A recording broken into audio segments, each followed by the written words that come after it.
Hello again, how you all doing? Well, New Year's gone off with a bit of a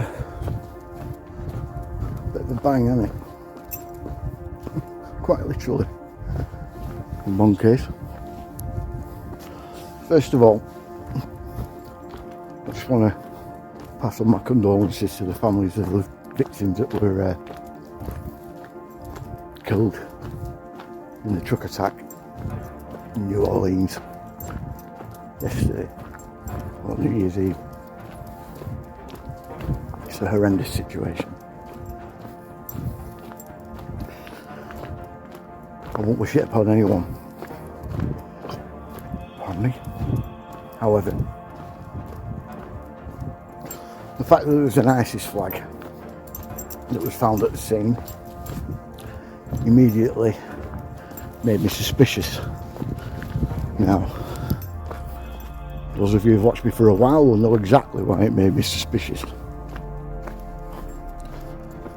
Because ISIS, like I've said all the time, are a fictional entity created by the Pentagon, utilising intelligence-led Spec Ops Red teams, namely Red Cell and E-Squadron. I'm going to keep on talking about these until people get it into their heads. ISIS doesn't exist. The guy, Al-Jilani, that's in power at the minute, in Syria, he's just a face to mask, again, the red teams that are controlling him.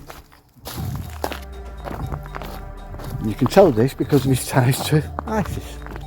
Always said, don't exist. There are no Middle East terrorists.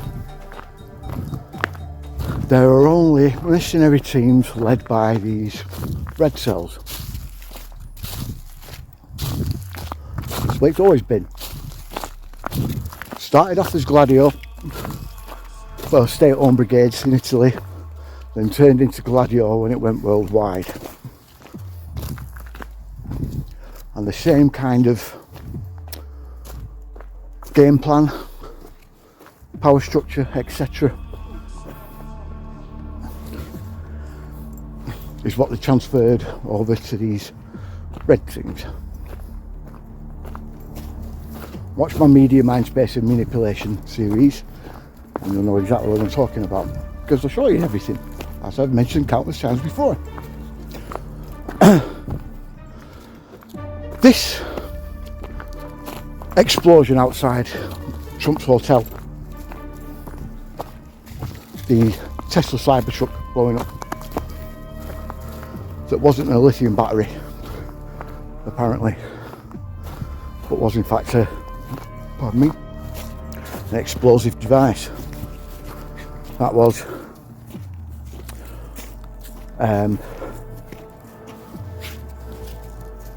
driven by a former member of the US military, an American, that strangely enough served at the same military base as the guy who did the New Orleans attack.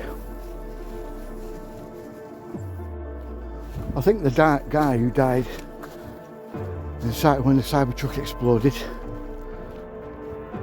wasn't supposed to be in there when it exploded. I think it was an accident, bomb likely going off before it should have. Well, you never know, it may have been set up. And though I haven't done it yet, because I haven't had a chance, I've had other things to look into. Mostly the healthcare system, especially in the UK at the moment, because of all the stuff with the Unity Healthcare CEO being off and everything else. Made me look at the UK healthcare system again. Anyway, well, I will end up taking a look at this gentleman at some point, because I think you'll probably find somewhere down the line he had some involvement with intelligence at some point in his life, which will likely mean that, as I said, part of a red cell, part of a red team, should I say, being red cell. So, this is 2 attacks in the US by a red team. There's the attack in Germany by the not Islamist guy that did a similar kind of thing through a German Christmas market a couple of weeks ago, that also smelled of a red team at work. This one, because it was European, was very likely E-Squadron. I dare say this is something that we'll see in the UK again by another red team, likely E-Squadron blamed on Islamists. We know they do this because, like I mentioned in the Prologue episode for Media, Mindspace and Manipulation, right at the beginning, they were caught once in Germany. It's the only time they've ever been caught in the act. All Western, right? All Western military in Germany. 2017, there was the court case, which is probably the most tightly guarded, most secretive court case you can ever try and get information on.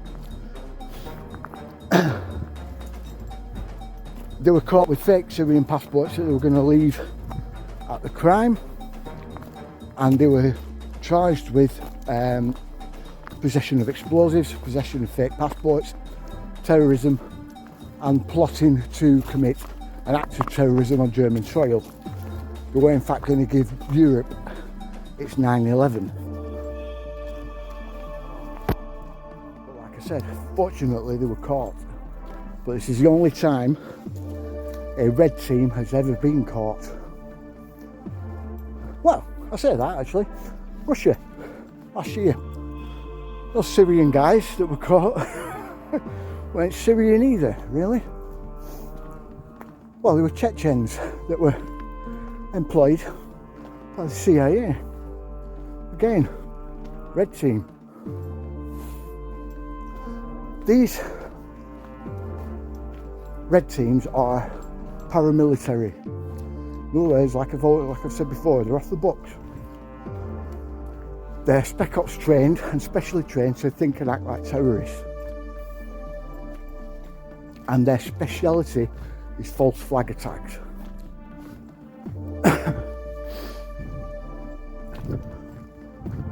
But they're also involved in insurgencies, uprisings and armed coups across various nations. They were involved in Libya. There was E-Squadron on the ground 6 months before it all kicked off in Libya. The same is true in Syria, 6 months before they were there. The same is true in Afghanistan, in Iraq, everywhere. Yemen. In fact, the Houthis are led, like I've said, always said, by red teams. Same with Hamas, led by red teams, the military wing. The political wing is a new introduction because they were voted in Gaza, which no one expected. So they needed a political wing now. They're going to try this again and again and again. Why? Because it works. But all of it is done by our own governments against us. Not by Middle East, anyone in the Middle East. And not by Jews before you say anything. Get a grip. Yes, there are Jewish people involved, but they're not all Jews. This is a multinational, multifaceted, multi-factioned organisation. Multi-departmental. that makes up the entire deception industrial complex. And in my series, Media, Mindspace and Manipulation, I only covered just a few.